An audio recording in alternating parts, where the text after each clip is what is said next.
우리 말씀의 제목 같이 나눕니다. 큰 믿음을 주옵소서. 큰 믿음을 주옵소서. 아멘. 2024년도 올 한 해는 여러분의 믿음의 역량을 키우는 복된 해가 되시길 바랍니다. 하나님께서 은혜를 아무리 많이 부어주셔도 담을 수 있는 그릇이 작으면 그로 인하여서 주님의 은혜를 다 충만하게 담지도 못할 뿐만 아니라 주님의 그 은혜를 깨닫지도 못한다는 것입니다. 그렇기 때문에 하나님 주의 말씀과 주의 은혜를 알게 하시고 성령으로 깨닫게 하심으로 풍성한 주의 축복을 담는 믿음의 그릇 되게 하옵소서. 오늘 기도할 수 있기를 바랍니다. 오르가니스트였던 해비네스 존스의 이야기를 좀 소개할까 합니다. 어려서부터 피아노를 너무 잘 쳐서 천재적인 피아니스트라는 말을 들었던 인물이 이 해피네스 존슨이라고 하는 이 자매였습니다. 16살 때 텍사스 대학에 입학하여 피아노를 전공합니다. 세계적인 피아니스트로 되겠다는 꿈을 갖고 열심히 그 실력을 닦았는데요, 어느 날 불행스럽게도 손목을 다친 이후에 손가락에 힘이 없어서 피아노 건반을 칠 수가 없는 거예요. 그때부터 엄청난 절망과 좌절에 빠졌죠. 큰 꿈을 이뤄보고 싶었는데 이루어지지 못함으로 인한 그 절망감은 이루 말할 수가 없습니다. 인생의 목표가 완전히 꺾여버린 거예요.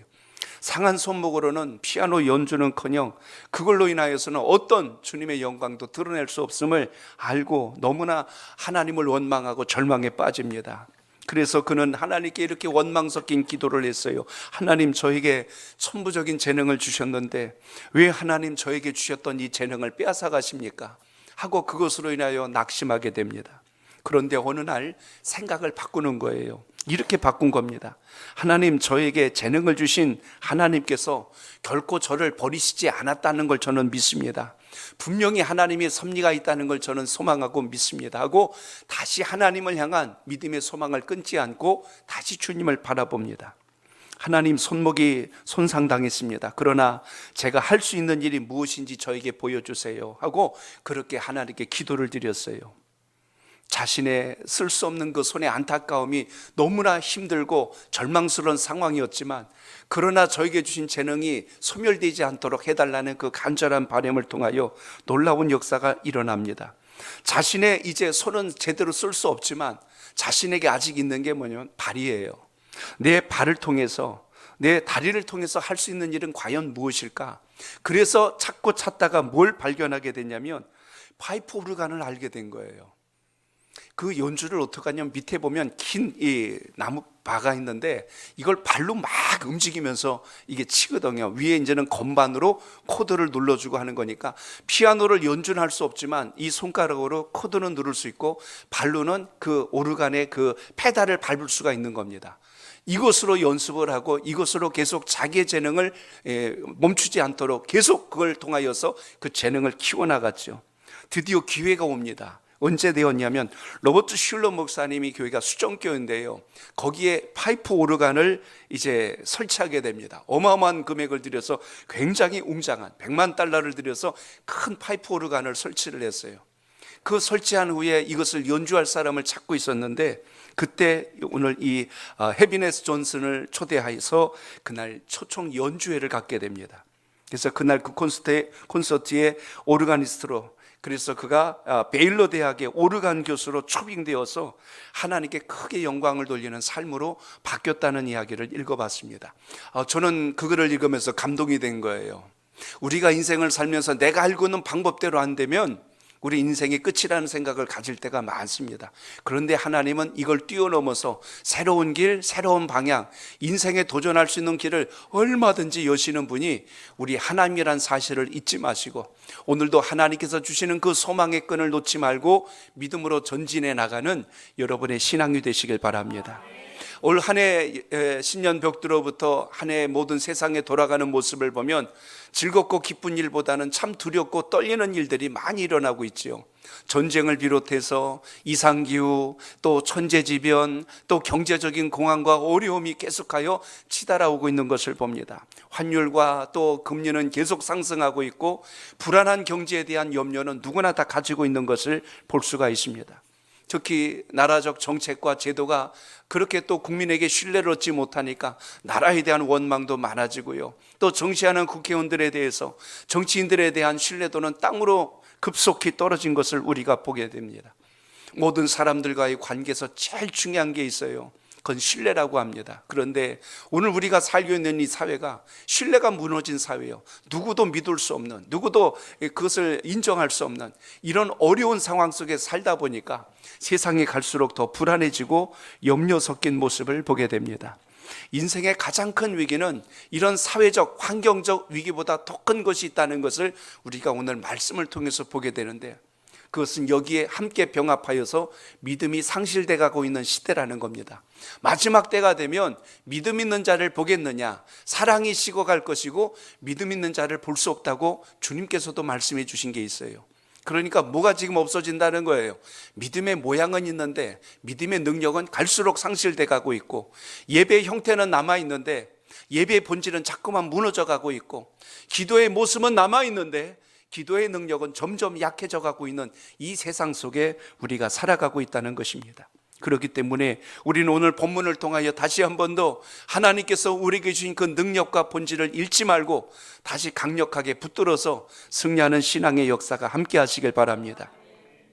2000년 전 예수님의 제자들이 오늘 그들에게도 나타난 위기가 오늘 본문 속에 등장합니다. 아마 주님과 제일 가까운 사람을 꼽자면 아마 제자들이었을 거예요. 이 사도들이었을 거예요.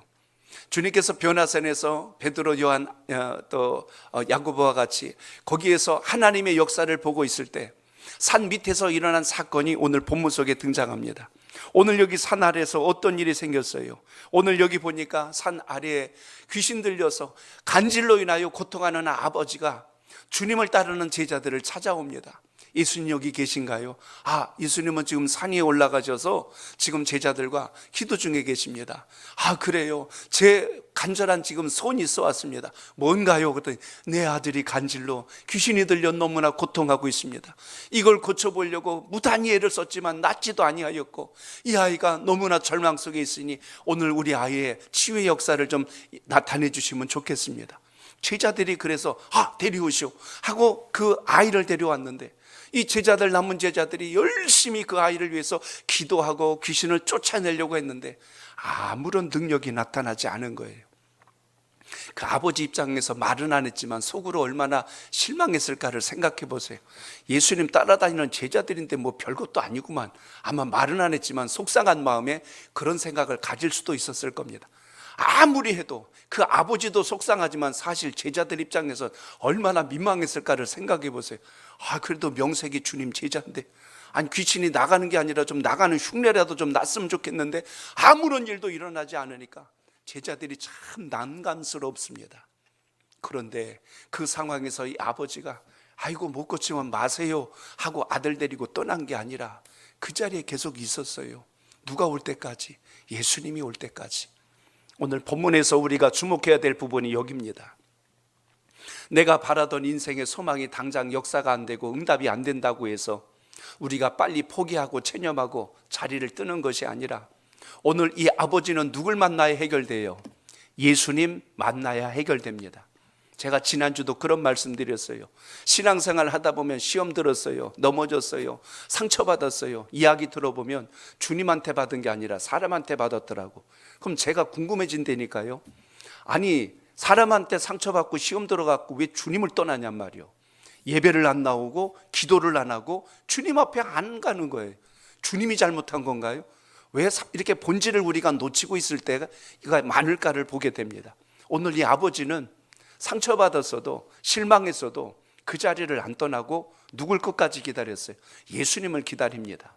그래서 결국 주님께서 산 위에서 내려와 보니 상황이 심각한 거예요. 제자들은 얼굴을 들지 못하고 있고 아버지는 그 자식을 어떻게든 고치고 싶은 간절한 마음으로 그 자리에 있었다는 이야기입니다. 주님이 그것을 보고 너무나 안타깝게 여기셔서 오늘 그것을 바라봅니다.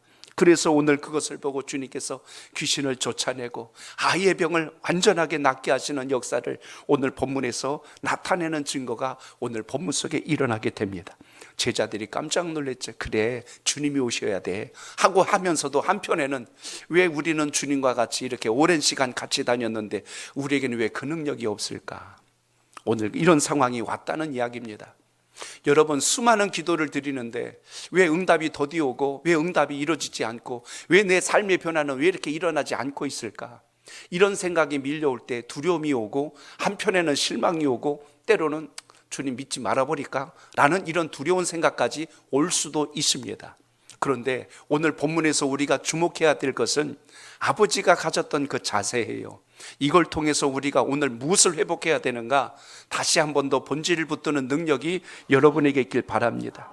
제자들이 묻습니다. 선생님, 어찌하여 우리는 이 아이를 고치지 못했을까요?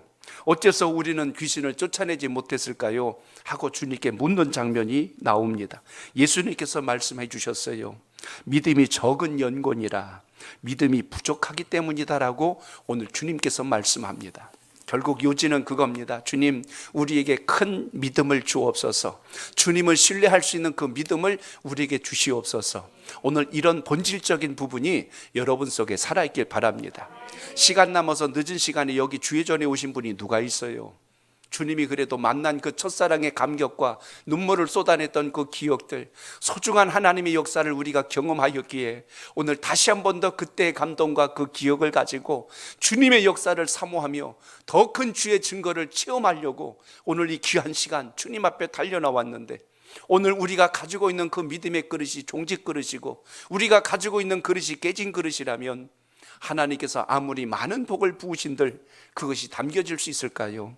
그래서 오늘 이 시간 여러분, 살아있는 믿음의 주의 사람인지, 오늘 하나님이 기뻐하시는 그 길을 갖고 있는지, 오늘 그것을 회복하는 역사가 있기를 바랍니다. 제자들도 어찌하지 못하는 상황, 주변에 수많은 사람들이 지켜보고 있는 거예요.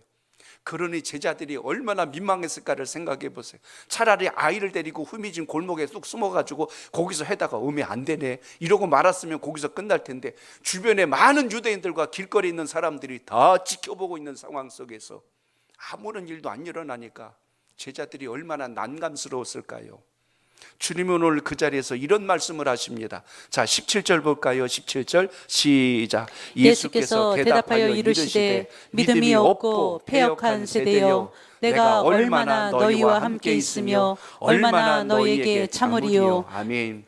여기서 주목할 장면이 하나 있어요. 그게 뭐냐면 거기 모인 사람들을 이렇게 이야기합니다. 믿음이 없고 패역한 세대라고 그랬어요. 여기 믿음이 없다라고 표현했는데, 믿음이 없다는 것은 제자들에게 믿음이 적은 연곤이라 그랬어요. 그래도 제자들에게 믿음이 조금이라도 있었다는 이야기고, 여기 믿음이 없다라는 의미는 그 자리에 있는 모든 사람들은 믿음이 없어요. 악한 세대래요. 왜냐하면 기적은 보기 원하면서 주님은 믿지 않으려고 그러는 거예요. 오늘날 신앙하는 이 모습으로 빗대볼게요.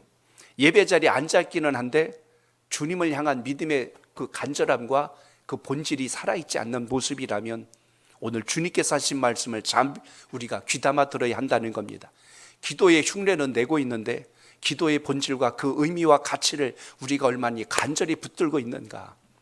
주님 앞에 나와 앉아있긴 한데 몸뚱아리는 와 있는데 내 생각과 마음과 내 모든 본질은 이 장소를 떠나가 있다면 오늘 주님 말씀합니다. 믿음이 없고 패역한 세대여, 내가 얼마나 너희와 함께 있으며 얼마나 너희에게 참아야 되느냐. 주님이 곁에 계신데도 불구하고 주님을 믿는 게 아니라 어디 한번 기적 좀 나타내봐, 어디 한번 능력 좀 보여줘봐, 이것만 보고 바라보고 앉아있는 그들을 보며 주님께서 안타까우셔서 책망하는 장면이 오늘 본문 속에 있다는 겁니다. 신앙의 흉내만 가지고 예수 믿는다고 말할 수 없다는 겁니다. 수많은 시간을 예배당 문턱이 닳도록 드나드는데 주님을 믿는 게 아니에요. 습관이 돼서 그냥 형식적인 모습으로 영혼 없는 예배를 드리고 앉아있다면 주님께서 보실 때 이 믿음이 없고 패역한 세대여, 이렇게 하는 말씀과 같다는 것입니다. 오늘 다시 우리 금요기도 이 시간을 엎드리게 됩니다. 오늘 이 시간, 한 시간을 앉아있다 가는 시간이 아니라 오늘 이 시간 주님을 만나야 되겠다는 간절함이 여러분 속에 살아있길 바랍니다. 제자들이 책망을 받은 까닭은 오늘 주님께서 어찌하여 너희들에게 이렇게 믿음이 없단 말이냐, 주님께서 안타까우셔서 제자들을 책망하는 장면도 보게 됩니다. 하나님은 믿음이 있는 곳에서 역사가 일어났다는 것을 꼭 기억하시길 바랍니다. 주님께서 행하셨던 길을 쭉 따라가 보세요. 내 믿음이 너를 구원하였느니라. 내 믿음이 너를 구원하였느니라. 이렇게 주님께서 칭찬하는 장면이 많이 나옵니다.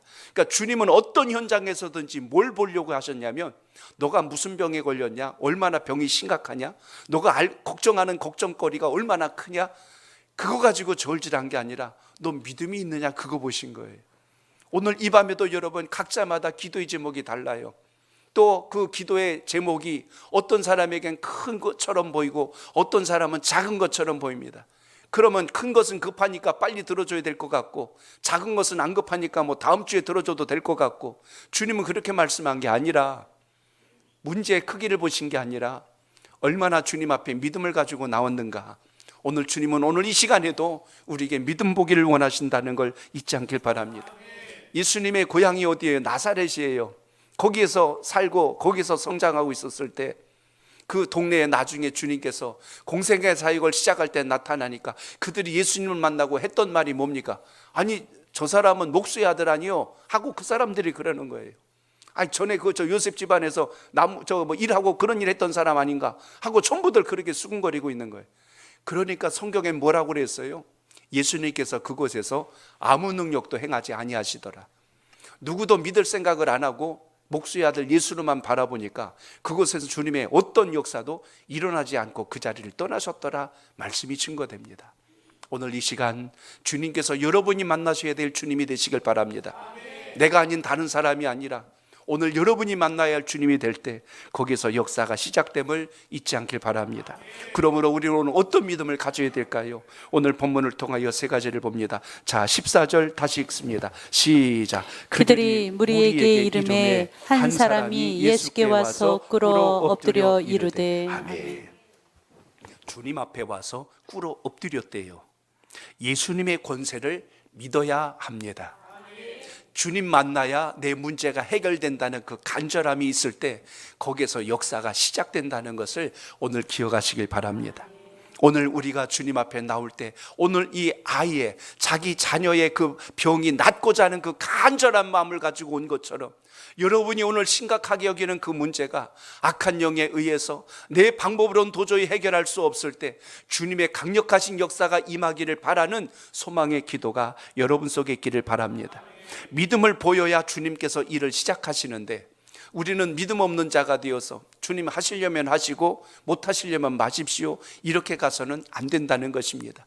할 수 있거든이 무슨 말이냐? 믿는 자에겐 능히 하지 못할 일이 없느니라. 주님께서 하신 말씀처럼 오늘 우리는 되면 되고 안 되면 안 되지가 아니라 주님 하시면 됩니다. 주님 역사하시면 됩니다. 오늘 이런 확고한 신앙적 고백을 가지고 주님을 만나는 은혜가 있기를 바랍니다. 내 인생의 문제가 해결되지 않고 희망의 징조가 보이지 않는다고 해서 우리가 여전히 그 자리에서 포기하거나 그 자리를 피하려고 한다면 어떤 역사도 그 현장에선 일어나지 않을 겁니다. 넘어졌던 그곳에서, 쓰러졌던 그곳에서 무엇을 의지하는 거예요? 주님의 권세를, 주님의 권세를 의지한 자는 반드시 하나님의 역사가 거기서 증명해 주신다는 걸 믿고 기도하시길 바랍니다. 1955년 미국의 몽고메리 보수조합에서 인종차별이 극심했던 적 있었을 때 이야기입니다. 당시 흑인 여성이었던 로자 파크스라고 하는 이 재봉사가 하루 일을 마치고 집으로 가는데요, 미국은 아직도 이 지역마다 인종차별이 심각합니다. 식당도 이 흑인 백인 가려서 가야 될 때가 많고요, 심지어 버스를 이용해도 흑인이 앉아야 할 자리, 백인이 앉아야 할 자리를 이렇게 나눠놓을 만큼 심각한 인종차별이 심각했습니다. 그렇기 때문에 이런 상황 속에서 오늘 일어났던 일이 무엇이냐면, 그 로자 파크스가 그 버스에 올라타 가지고 백인이 앉는 자리 바로 이제 그 뒤부터는 이제 흑인들만 앉습니다. 그 백인들이 앉는 자리 제일 끝 바로 다음 자리에 가서 앉았어요. 근데도 이걸 가지고 시비를 걸었습니다. 그 앞에 있던 한 백인이 이 차에서 내리라고 막 이렇게 소리를 친 거예요. 나는 내가 앉아야 할 자리에 앉았습니다 했는데도 옥신각신하게 되자 운전사가 왔어요. 운전기사가 오더니 결국 어떻게 하냐면 그 자리에서 호통을 치고 내리라고 막 또 소리를 쳤어요. 이렇게 상황이 심각해지자 나는 탈 권리가 있다고 이야기를 합니다. 그래서 안 되겠다 싶어서 경찰까지 동원을 했는데 그 경찰 역시 백인 아닙니까? 그러니 어떤 일이 생겼어요. 소란게 했다고 해서 이 여인을 연행해 간 거예요. 결국 이 파크스라고 하는 이 자매는 어쩔 수 없이 경찰서까지 끌려가서 보석금을 내고 석방이 된 겁니다. 너무나 억울한 거예요. 흑인이라는 이유 때문에 차별당한 것에 대한 그 아픔을 해결할 수가 없어서 누굴 찾아갔냐면 당시 흑인 해방운동을 앞장섰던 그 목사님을 찾아갑니다. 마틴 루터 킹 목사님을 찾아갔어요. 자기가 겪은 이야기를 하는 거, 목사님 제가 이런 수모를 겪었습니다. 어떻게 하면 좋을까요? 그때 마틴 루터 킹 목사와 같이 그 자리에서 결의를 합니다. 그래, 우리가 하나님의 이름으로 우리에게도 인권이 있다는 걸 보여줘야 되겠다. 앞으로 우리 모든 흑인 사회에서는 절대로 저 버스 회사, 몽고메리 버스 조합에 있는 저 버스를 이용하지 맙시다 해서 1년 동안 이용하지 않기로 하고 걸어서 직장을 다녔대요. 그러니까 그 회사의 수입이 어마어마하게 줄기 시작을 했죠. 그러니까 이 마틴 루터 킹 목사 이분이 마치 이제 주동자가 됐으니까 얼마나 미워하겠어요. 살인 압력도 받았고 또 여러 가지 또 폭행도 가했고 여러 가지 위협들을 계속 가하는 일이 발생을 하게 됩니다. 결국 여러 번 또 그걸로 인하여서 끌려가서 감옥에 갇히기도 하고 심지어 나중엔 전화로 협박하고 죽여버리겠다는 별 이야기를 다 듣게 됩니다. 이런 시간을 거의 1년여 가까이 지내다가 나중에 이제 합의점에 도달하게 되는데 1956년 12월 21일 몽고메리 버스 조합과 함께 이제는 평화적으로 승차하고 절대로 그것에 대해서 우리가 타치하지 않겠습니다라고 그 확답을 받고 그때서야 다시 버스를 이용하기 시작했습니다. 자, 여기서 중요한 대목이 뭐냐면 마틴 루터 킹 목사님이 무조건 정한 게 아니라 하나님의 거룩한 이름으로 우리 모두가 하나님의 백성이고 주의 자녀인데 어찌하여 피부색이 다르다는 이유 하나만 가지고 차별을 당할 수 있단 말인가. 우리 하나님의 권세로 그 이름으로 우리의 권리가 무엇인지를 정확하게 그들에게 알려줍시다. 폭력으로 한 것이 아니라 자신들의 입장이 무엇인가를 정확하게 그들에게 집단적으로 행동해서 그 권세를 보여주니 나중에 그들이 결국 손을 들고 말았습니다. 중요한 것은 권세가 그거예요. 예수 그리스도의 권세가 함께하면 아무리 사단의 권세가 악하고 흉악하고 간사할지라도 주님께서 주신 능력으로 능히 이긴다는 사실을 꼭 기억하시길 바랍니다. 그래서 오늘도 기도할 때요, 주님의 권세, 주님의 거룩한 성호를 의지하고 기도할 수 있길 바랍니다. 마귀가 제일 싫어하는 게 뭐냐면 예수 그리스도의 이름으로 기도하는 거예요. 그런 마귀가 범접하지 못해요. 공격했다가도 도망쳐버릴 수밖에 없다는 것입니다. 오늘 이 시간 여러분, 우리의 삶 속에 하나님 주신 은혜의 본질을 놓치지 말고 다시 믿음의 자리에 굳건히 서서 하나님의 영광을 이룰 수 있길 바랍니다. 오늘 이 귀신 들려 고통하는, 간질로 고통하는 아이의 아버지가 얼마나 절박했을까를 생각해 보세요. 그 자리를 떠나지 않은 이유는 딱 하나입니다. 예수님의 권세를 알기 때문에 그래요. 주님 오시자마자 어떻게 했어요? 즉시 그 자리에 꿇어 엎드려서 아뢰지 않습니까? 예수님, 제 아들의 이 아픔을 치료하여 주옵소서. 사모하는 그 마음이 오늘 주님 마음까지 와 닿았다는 사실을 여기서 보게 됩니다. 오늘 기도할 때 주님의 이 권세가 여러분과 함께 하시길 바랍니다. 주님 앞에 나오는 사람들은요, 크게 두 부류예요. 한 부류는 누구냐면 내 의지가 아니라 부모님 때문에 나온 거예요. 손에 끌려서 나오고 부모님이 신앙하니까 어쩔 수 없이 믿고 나오고, 때로는 이게 모태 신앙일 때도 있고요, 때로는 그렇지 않다 할지라도 부모님의 신앙에 의해서 자녀가 신앙생활을 시작하는 그런 사례가 있습니다. 이러다 보니 주님의 강력한 성령의 역사를 체험치 못하고 신앙에 먼저 우선된 경우들이 있습니다. 또 하나의 경우는요, 내 의지적 결단이 아니라 내 삶 속에 엄청난 환난이 오거나 병이 오거나 큰 시련이 왔을 때, 그로 인하여서 어디 의지할 데 없는 절박한 상황에서 주님께 내 부딪힌 인생의 위기와 이 문제로 인하여 주님께 엎드렸더니 주님께서 이것을 해결해 주시고 치유한 경험을 한 겁니다. 그러고 났더니 이제 주님 앞에 나오는 게 이렇게 기쁘고 감사하고 복이 있다는 것을 알게 되는 이와 같은 역사가 있죠. 그러니까 인생의 변화의 시점은 어디서 일어나냐면 주님을 인격적으로 만나야 된다는 겁니다. 형식적으로 만나는 게 아니고 인격적으로 만나야 돼요. 그래야 우리의 삶의 본질이 흔들리지 않아요. 형식적인 삶과 신앙은요, 누가 뭐라고 속삭이거나 악한 권세가 내 마음에 불신앙적인 마음만 넣어주면 금방 흔들려서 넘어져요. 근데 주님에 대한 인격적 체험이 살아있을 때는요, 누가 뭔 소리를 해도 그것 때문에 휘청거릴 수가 없죠. 오로지 주님 바라보고 믿음의 자리에서 굳건하게 선다는 사실입니다. 신앙생활을 그냥 처음에 전도받고 교회 와서 하다 보니 주님은 눈에 안 보이고 사람들은 보여요. 오래 같이 지내다 보니까 저 사람의 성격이 보이고, 그게 변해서 성질이 보이고, 저 사람의 성품이 이상하고, 이 사람은 참 신앙이 이상하고, 막 이렇게 사람 보다가 스스로 시험에 들어 넘어져 버렸어요. 나 교회 안 나갈래요. 왜 그래요? 그러니까 아무개 집사님이, 아무개 권사님 신앙 하는 거 보니까 신앙하면 저렇게 하면 안 될 것 같아요. 나 안 다닐래요. 이렇게 돼 버렸어요. 그러니까 교회 와서 주님 본 게 아니라 사람을 봤다니까요. 오늘 여기 있는 이 아버지가 제자들 봤으면 그 자리 떠났을 거예요. 근데 누굴 보는 겁니까? 주님을 기다리잖아요. 주님을 만나잖아요. 신앙생활은 철저하게 주님 바라보는 은혜가 있기를 바랍니다. 자꾸 사람 핑계 대지 말고 주님 바라볼 수 있길 바랍니다. 기다렸더니 마침내 누가 역사해 주셨어요? 주님께서 역사해 주셨어요. 목사님, 집사님, 기도해도 소용없대요. 그러지 말고 주님께서 우리에게 가르쳐 주신 게 예배고 기도면 주님 가르쳐 주신 대로 순종하고 가시길 바랍니다. 그러면 거기에서 누굴 만나요? 주님을 만나요. 은혜의 역사가 일어난다는 겁니다. 야구장에 가면 거기 이제 타자가 이렇게 오면은 그 타자를 이렇게 야구 좋아하는 친구들은 그렇더만 보니까 지금 저 3번 타자는 2루로 홈런을 잘 때리고 누군 3루로 잘 때리고, 그럼 글러브 끼고 잠자리 들고 막 가가지고 거기서 기다리고 있어요. 막 하고 있어요. 그래갖고 공이 날라오면 그걸로 팍 낚아채가지고 잡아챕니다. 계속해서 그 자리에 앉아있더니 정말 공이 거기까지 올 때까지 그 자리를 안 떠나요. 근데 요리 왔다 저리 왔다 그러다 보니까 나중에 그런 친구는 공도 잘 못 잡더라고. 중요한 게 뭐냐면 인내하고 여러분의 믿음의 자리를 굳건하게 세워서 하나님의 역사를 만나는 은혜가 있기를 바랍니다. 오늘 본문에서 기억하십시오. 오늘 우리가 주님 앞에 금요기도를 나오고 새벽 예배를 드리고 또 하나님 앞에 모든 예배와 봉사와 그 시간들을 통해서 주님께서 여러분을 만나 주신다는 걸 잊지 않길 바랍니다. 그 시간이 무슨 시간이에요? 버티는 시간이에요. 믿음 가지고 인내하는 시간이에요.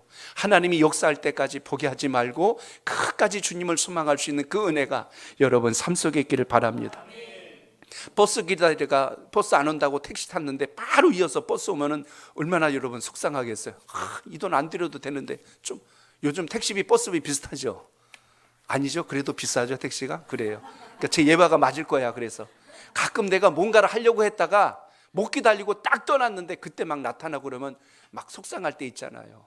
신앙은 여러분 응답하실 때까지 끝장 보시는 은혜가 있길 바랍니다. 그래서 중간에 포기하지 마세요. 하나님께서 우리에게 보시는 그 모든 기다림의 시간도 응답을 역사하기 위한 과정이라는 것을 잊지 않길 바랍니다. 그러므로 오늘 이 시간 여러분 기도할 때 다시 한 번 더 복음의 본질이 뭔가를 우리가 기억하셔야 돼요. 중요한 것은 낙심 중에라도 그 은혜 받을 자리에 있어야 돼요. 오늘 아버지가 자식 데리고 그 자리 떠난 게 아니라 그 자리에 계속 있었어요. 그래서 결국 누굴 만납니까? 예수님을 만나게 되는 역사를 보게 됩니다. 자, 여러분 오늘 본문 18절 보세요. 시작. 이에 예수께서 꾸짖으시니 귀신이 나가고 아이가 그때부터 나으니라. 아멘. 여기 꾸짖으시니 라고 되어 있는데 이게 질책하다라는 뜻을 가지고 있습니다. 귀신의 권세를, 예수님이 권세를 가지고 엄하게 책망한 장면이 여기 있어요. 이 악한 영아 왜 네가 여기 있느냐 하고 꾸짖자 귀신이 그 자리에서 쫓김을 당하는, 그 자리를 떠나는 역사가 일어납니다. 그러니까 귀신을 쫓는 역사가 됐건 기도의 응답이 됐건 그건 내 능력이 아니고 내 안에서 일하시는 주님이란 사실을 꼭 기억하시길 바랍니다. 그러니까 주님의 성호를 의지할 이유가 바로 여기에 있는 거예요. 마귀는 우리를 무서워하는 게 아니라 예수 그리스도의 이름을 무서워해요. 그렇기 때문에 주의 권세와 성령에 충만한 인생은 누구도 건들 수가 없다는 사실을 우리가 오늘 말씀에서 기억하시길 바랍니다. 제자들은 왜 귀신을 쫓아내지 못했을까? 예수님께서 주신 권세는 도대체 이들에겐 왜 없었을까? 주님은 오늘 이 제자들을 향해서 말씀합니다. 너희들의 믿음이 적은 연곤이라라고 오늘 말씀하는 것을 보게 됩니다. 다시 한 번 더 여러분, 오늘 주여 우리의 믿음의 용량을 키워주소서. 하나님의 영광을 이룰 수 있는 그 믿음의 탐욕을 우리에게 부어 주옵소서. 인내와 소망과 끈기를 가지고 주님 앞에 매달리는 기도가 여러분 속에 있기를 바랍니다. 두 번째, 따라합니다. 예수님의 능력을 믿어야 합니다. 변화는 방금 말씀드린 대로 하나님께서 역사하시는 능력을 통하여 시작된다는 것을 기억하시길 바랍니다. 내면에 하나님이 능력이 있느냐 없느냐에 따라서 결과와 열매가 달라진다는 거예요. 그래서 오늘 19절에 보면 이런 말씀이 있죠. 19절 봅니다. 시작. 이때 제자들이 조용히 예수께 나와 이르되 우리는 어찌하여 쫓아내지 못하였나이까. 아멘. 왜 우리는 쫓아내지 못했을까요? 우리는 왜 그 자리에서 실패했을까요? 주님께 묻습니다. 거기 보면 조용히 찾아왔대요. 다른 사람 있는 데서 묻는 게 아니라 따로 한적한 시간에 주님 앞에 와서 주님 우리는 왜 못했을까요? 묻습니다. 우리도 기도하면 주님 제가 이렇게 간절히 기도했는데 왜 응답이 없을까요? 주님 이렇게 신앙생활 오래 했는데 왜 삶이 안 달라질까요? 하고 자꾸 낙심하고 체념하기 전에 주님께서 우리를 향하신 그 말씀 속에 믿음의 지혜가 살아있길 바랍니다. 오늘 제자라 할지라도 하나님의 능력을 신뢰하지 않고 믿지 않으면 결국에 가서는 어떤 역사도 그 속에서 임할 수 없다는 걸 보여준 대목이 여기에 있습니다. 오래전 제가 지난해인가요? 설교 중에 나이아가라 폭포를 건너갔던 그 외줄타기 고개사 이야기를 드린 적이 있습니다. 나이아가라 폭포가 이렇게 생겼어요. 이렇게 보시면 한쪽은 캐나다, 한쪽은 미국 땅인데 양쪽 그 거리에다가 외줄을 놓고 이 다리를 건너, 밑에 그물망도 없었어요. 그때 당시가 1858년 6월 30일, 길이가 330m입니다. 100m 3개 되는 거리에다 이 외줄을 놓고 그 다리를 건너가게 되는데 지상 높이로 보면 약 84m 정도 높이가 됐다고 그래요. 이것 때문에 소문이 쫙 나가지고 폭포 위에서 줄을 건너가는 이 고개를 보려고요. 당시 토론토에서 버팔로까지 특별 열차가 운영되면서 이걸 보려고 사람들이 몰려왔어요. 그래서 그때 났던 그 신문기사 헤드라인 사진 그때 보여드렸죠. 뒤에 사람을 업고 건너가는 장면이 그때 아주 놀라운 경이로운 장면으로 소개가 됩니다. 이 이야기를 제가 한 번 더 드립니다. 당시 이 찰스 브론딘이라고 하는 이 고개사는요, 여기를 건너갈 때 위주를 타고 긴 장대를 가지고 거기를 건너갑니다. 건너갔다 오고 나서 사람들이 환호하자 그들에게 이야기합니다. 제가 한 사람을 등에 업고도 갈 수 있는데 여러분 믿으십니까? 라고 그랬어요. 그 자리에서 그걸 본 사람들은 누구나 의심하지 않았어요. 당연히 갈 줄 알았죠. 뭐라고 그랬을까요? 우리는 믿습니다라고 다 이야기했어요. 맨 앞에서 큰 소리로 외친 그 사람에게 물었대요. 선생님께서 업혀가시겠어요? 하고 물었어요. 그랬더니 그 사람 얼굴이 하얘지면서 사색을 하면서 절대로 그럴 수 없다고 그래요. 좀 전에 뭐라고 그랬어요? 믿습니다 그랬어요. 그래서 업고 가자고 그랬더니 못하겠대요. 믿은 거예요? 안 믿은 거예요? 안 믿은 거예요. 믿었으면 업혀야 맞는 거죠. 신앙의 원리가 같다는 생각 안 해보셨어요? 우리 예배 시간에 믿습니다 하면 잘합니다. 그런데 정작 내 환경 속에 위기가 오고 어려움이 오면 그 믿음은 도대체 어디가 있는지 모르겠어요. 예배당에다 두고 왔으면 좀 찾아가야 될 텐데 그걸 안 찾아가요. 그래서 예배당의 신앙하고 밖의 삶이 분리가 돼버립니다. 그때 당시 그래서 그의 절친이 있습니다. 매니저였던 헨리 콜콜드라고 하는 그 친구가 제가 가겠습니다. 그러니까 그 사람이 아까 업힌 사진이 그거예요. 그리고 그 다리를 건너가게 됩니다. 그 사람은 진짜 믿은 거예요. 내 친구는 저까지 갈 수 있다는 걸 나는 믿는다는 거예요. 말로만 한 게 아니라 몸으로 보여주었어요. 평상시에 하도 많이 봤기 때문에 의심할 여지가 없다는 거예요. 뭐가 다르냐면 경험치가 다른 거예요. 신앙은 여러분 체험신앙이 되시길 바랍니다. 지식신앙이 아니라 체험신앙, 경험신앙이 되면 이건 여러분 마귀의 두목이 와도 못 이겨요. 오늘 그러기 때문에 다시 주님 말씀 의지하고 믿음의 자리에 굳건히 서는 우리 모두가 되시길 바랍니다. 믿음이 없고 패역한 세대라고 주님이 책망하신 걸 봅니다. 그런데도 불구하고 제자들을 향해서는 믿음이 적은 자들아라고 주님께서 말씀한 것을 그나마 우리가 은혜 가운데 대한다면, 믿음이 아예 없는 건 아니라 있긴 한데 그게 주님의 역사와 능력이 나타나기에는 약한 믿음이었더라 주님께서 하신 말씀입니다. 복음서에 보면 예수님께서 제자들하고 갈릴리 바다를 건너가실 때가 있었어요. 갑자기 풍랑이 일자 제자들이 난리가 났어요. 주님 큰일 났습니다. 우리 죽는 거 안 보십니까? 주님은 어떻게 그 배에서 또 주무시고 계신지 신기할 정도예요. 주님을 깨웁니다. 주님이 일어나서 하셨던 첫 번째 말씀, 너희 믿음이 어디 있느냐 그랬어요. 너희 믿음이 도대체 어디 갔느냐? 죽게 된다니, 우리가 죽게 되었다니, 도대체 너희들 믿음 어디 갔느냐?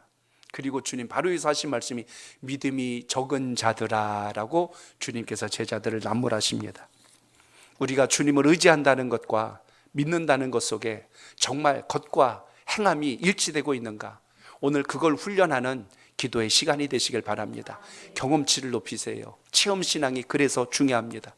집에다 엿기 아령 막 갖다 놨다고 내 몸이 근육이 붙지는 않아요.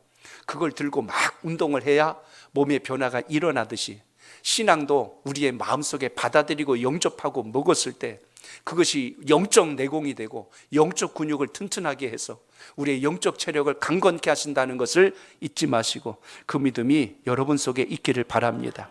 하나님께서 오늘 제자들에게 귀신을 내어 쫓을 권세도 주님의 능력으로 영혼을 살릴 권세도 맡겨주셨건만 이것에 대한 신앙과 지식이 삶의 경험치로 도달하지 못했을 때 우리는 이론에서 멈출 때가 있습니다.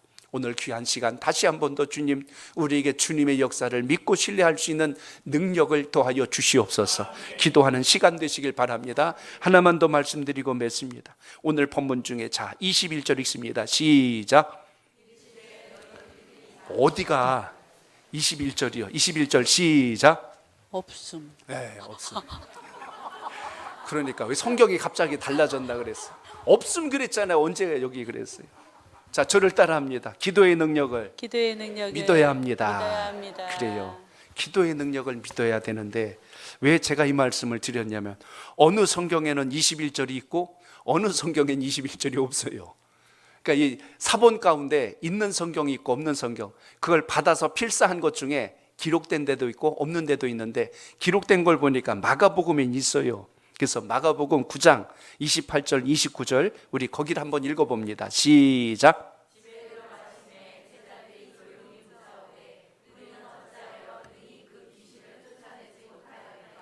이르시되 기도 외에는 다른 곳으로는 이런 종류가 나갈 수 없느니라 하시니라. 아멘. 거기 마지막에 있는 이 대목이에요. 기도 외에는 다른 곳으로는 이런 종류가 나갈 수 없느니라. 그러니까 귀신의 권세를 내쫓고 우리를 대적하는 권세를 이기려면 뭐가 있어야 된다는 거예요? 기도의 권세가. 또 다른 사변에 보면 거기 하나가 더 붙어요. 기도와 금식 외에는 이렇게 나와요. 기도도 중요하고 금식도 필요합니다. 그래서 우리가 기도의 간절함을 담을 때는 금식까지 하지 않습니까? 살 빼려고 금식하는 게 아니고 주님 앞에 간절함을 가지고 하는 게 기도 아닙니까? 우리가 살려면 힘들어도 어려워도 걱정이 많아도 밥 때 되면 밥 찾아 먹어야 돼요. 그래야 건강합니다. 우리 밥 먹어야 되는 건 잘 아는데 왜 주님 앞에 영원히 곤고할 때는 건너뛰려고 그럴까? 이게 우리의 삶 속에서 오는 괴리입니다. 분리된 모습들이 오늘 주님께서 제자들에게 하십니다. 기도 외에는 다른 곳으로는 이런 종류들이 나갈 수가 없느니라. 이런 귀신의 권세를 내쫓으려면, 이런 사단의 세력들을 이기려면 너희들이 기도의 능력을 가져야 된다.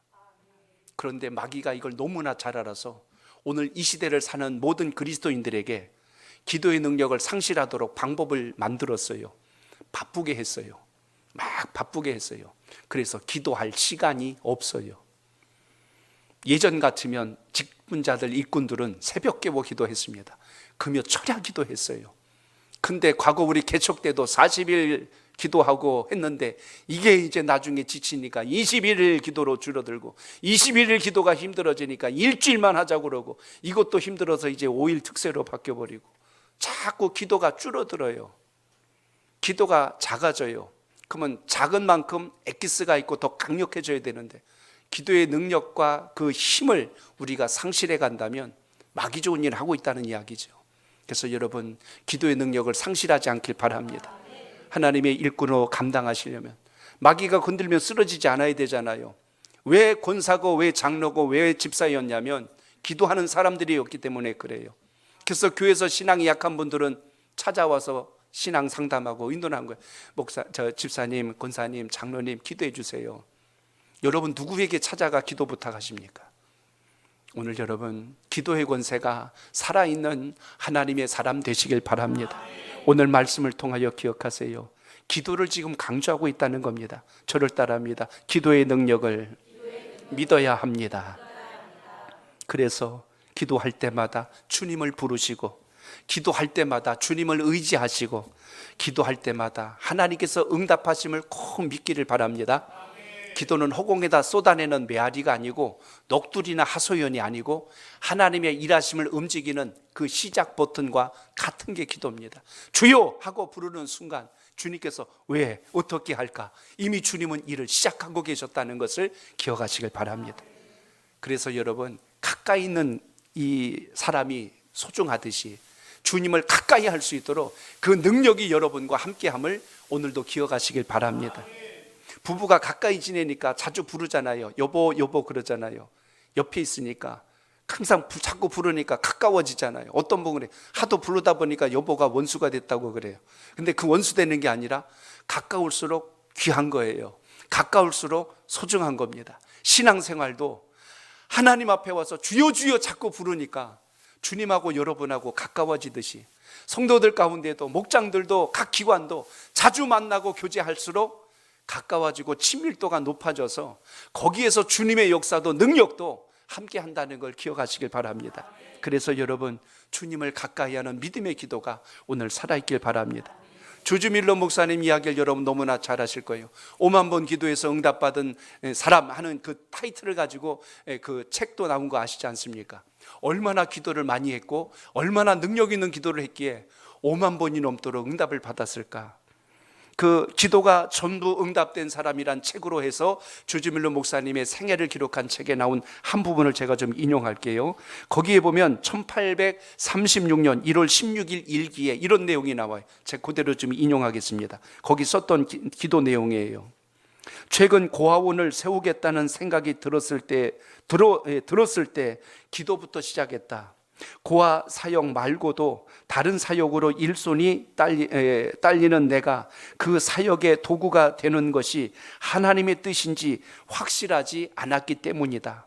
처음 보름 동안은 그 문제로 기도할 뿐 재정이나 일할 사람을 달라고 구하지 않았다. 뭘 구했다는 거예요? 고아들을 위해서 사역할 수 있게 해달라고 기도했다는 겁니다. 그래서 사람 찾아다니지 않았다는 이야기예요.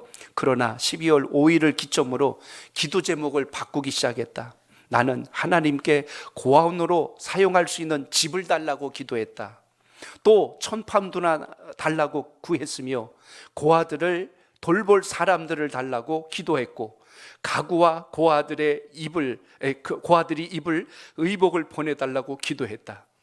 그러니까 처음 기도하고 나중 기도가 뭐가 달라졌는지 느끼시겠죠.